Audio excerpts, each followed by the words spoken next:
Hello everyone, my name is Maria Luisa. And my name is Maria Eduardo. And we are English students at UFRJ.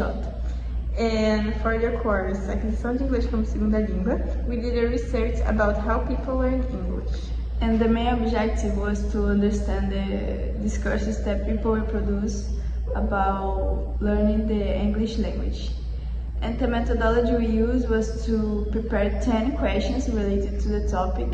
So on November 12 at 7:40 a.m. we went to Centro de Tecnologias here at UFRJ to find some people and make them these questions. We approached 7 people there, but only one person didn't want to answer the questions. At first she said yes to answer some questions, but when we mentioned that it was about English, she refused to answer it. And the other 6 people, we asked for permission to record the audio, but one didn't give us the permission. So we wrote the answer that he gave us.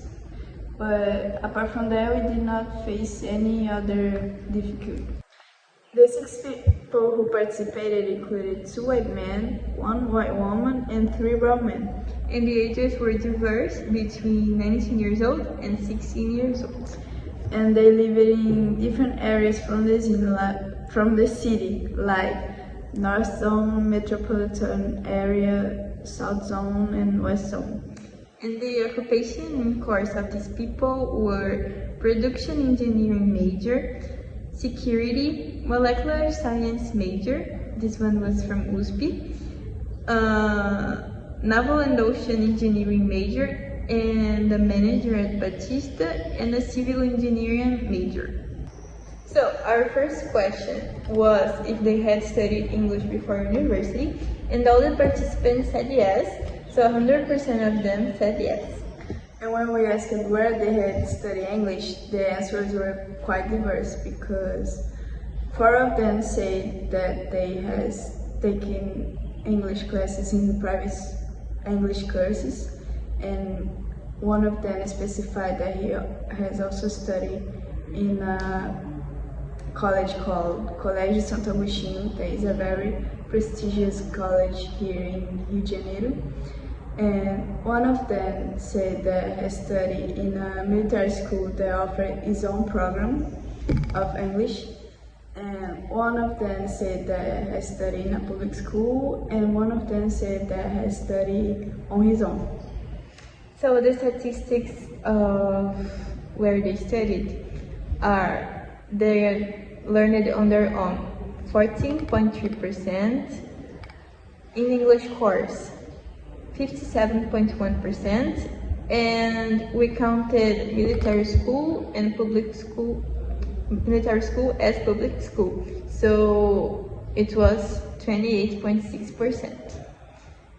And we also asked how would they rate their English and their English level, and 16.7% rated themselves as advanced, 33.3% as basic, and 50% as fluent. We observed that people who studied in courses said they were fluent and just one said advanced, and people who studied in public school, a person that studied in public school, said it was basic. So we asked them for how long they studied English, and the answers varied between 3 and 5 years, and some people that studied in school from elementary school until high school.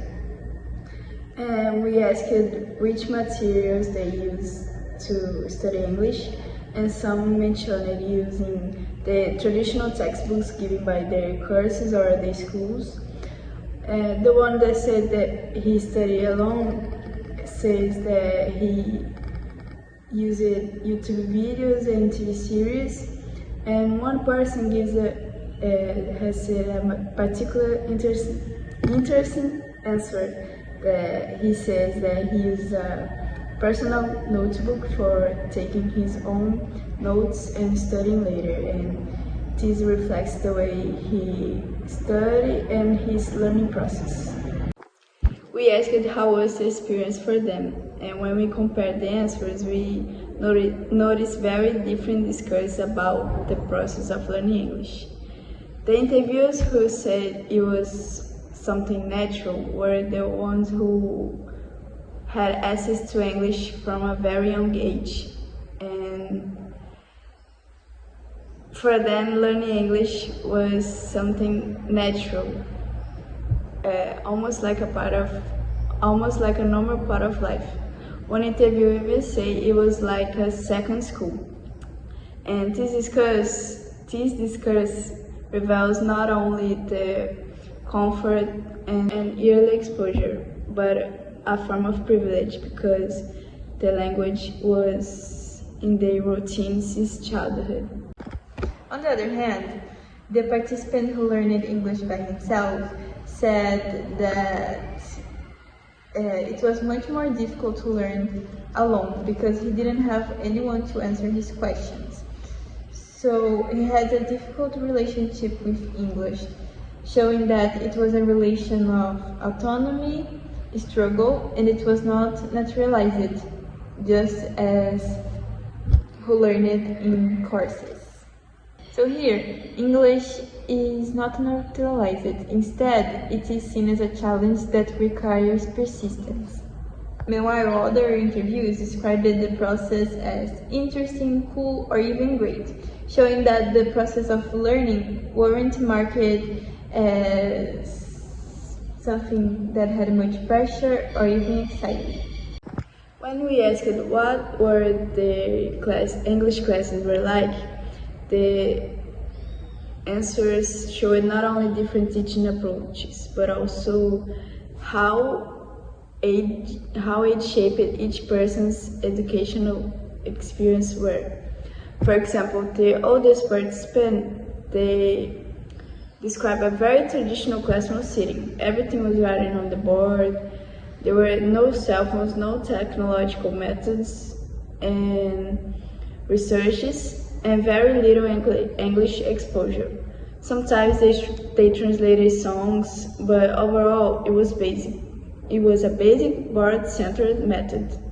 This reflects the period in which they studied, a time when language classes relied heavily on chalkboard instruction and offered limited contact with authentic English materials. Younger participants, however, said that they had very different environments. So one even said that his classes had a lot of practices indicating a more connective approach.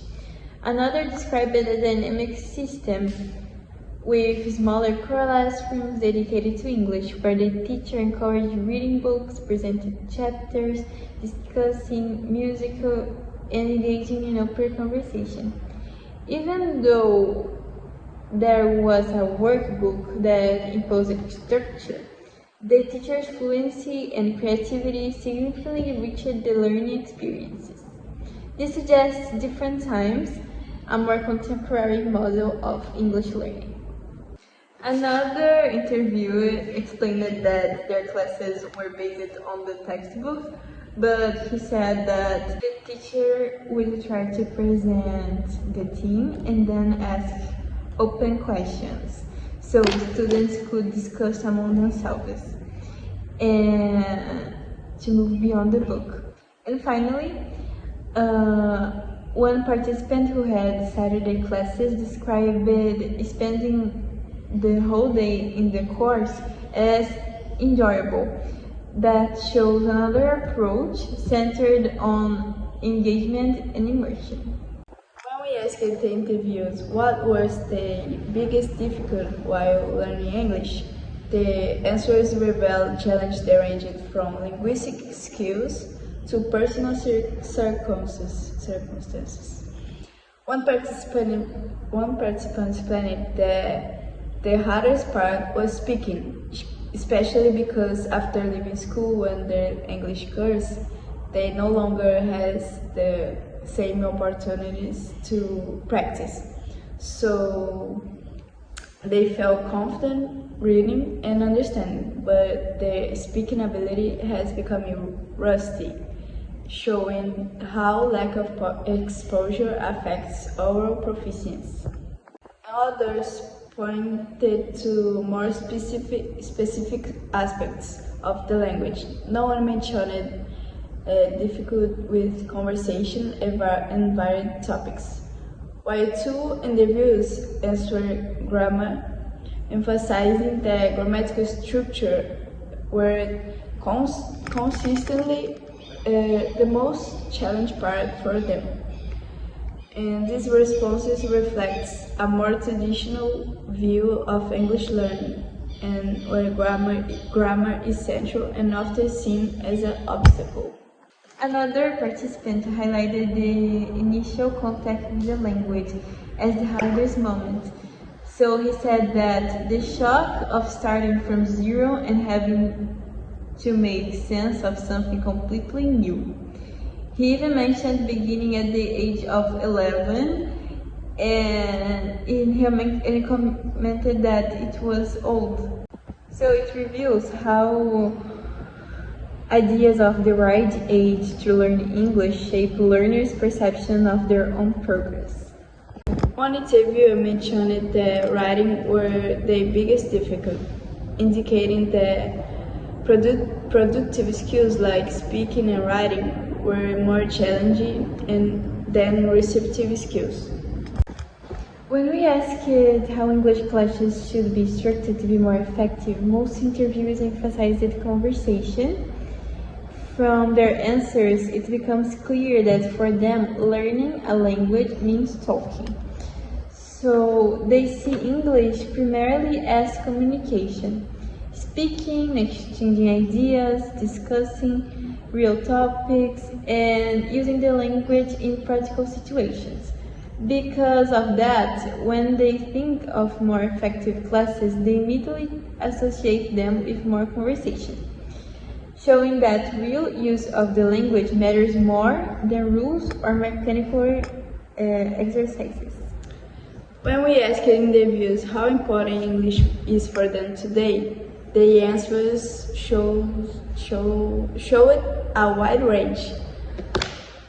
For some, English has a strong professional value. One participant explained that in engineering, speaking English is essential for better positions and for the possibility of working abroad, in addition to giving them more freedom when traveling.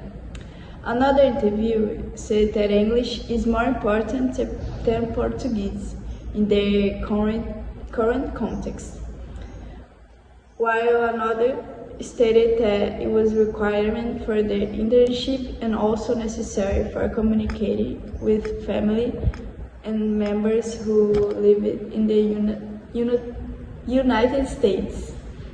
And for others, English is part of their daily academic and professional routine.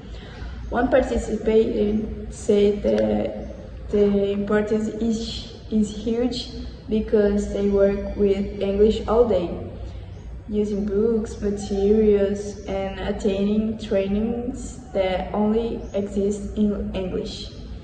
In their field, most reference materials are written in English, making the language indispensable. However, not all participants felt the same. One person said that English currently has no importance on their life, while another mentioned that although English used to be more necessary in the past, today it plays a smaller role because the foreign clients that he interacts already speak some Portuguese, allowing communication without much difficulty. Overall, these responses show that the importance of English varies greatly depending on professional demands, personal life, circumstances, and daily exposure, ranging from essential to irrelevant depending on each person's needs. When asked if there's an ideal form of English, to follow, almost all participants say no. Only one person mentioned that American English might be poorer, which reflects a broader ideology of linguistic purity. Historically, the notion of a pure language is tied to power, hierarchy, and exclusion, reinforcing expectations linked to gender, race, and territory. It privileges speakers associated with dominant regions and suggests that some groups speak better English than others. The overall rejection of this idea among the individuals points to a more inclusive understanding of English as diverse and shaped by cultural and social experience rather than by purity and prestige.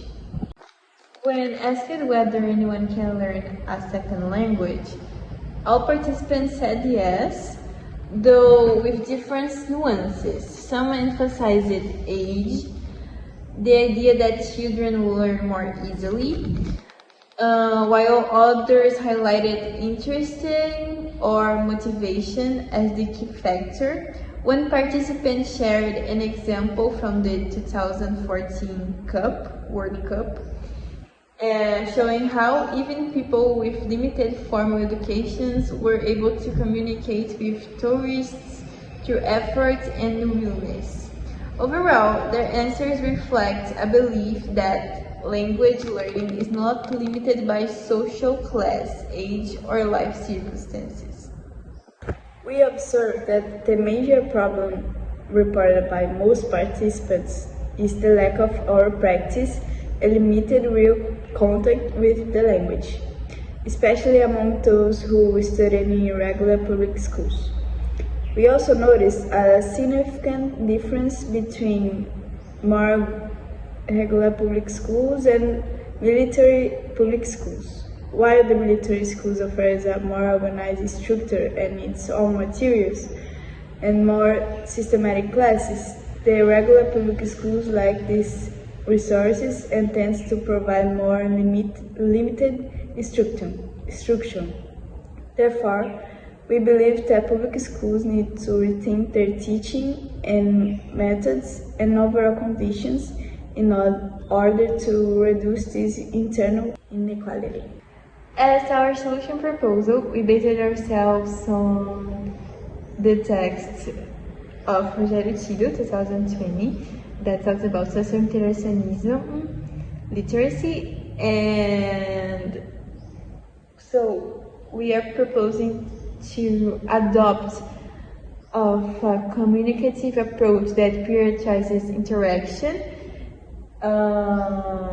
negotiation of meaning in real-life texts, and more classroom time dedicated to spoken practices, dialogues, role plays, projects, use of authentic language inputs instead of artificial textbook sentences.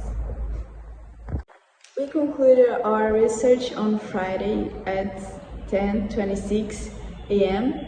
and learned that for the participants, the idea of knowing English is strongly associated with being able to hold a conversation and knowing vocabulary. So that was our Research. research. And thank you for Thank you watching for our watching. video.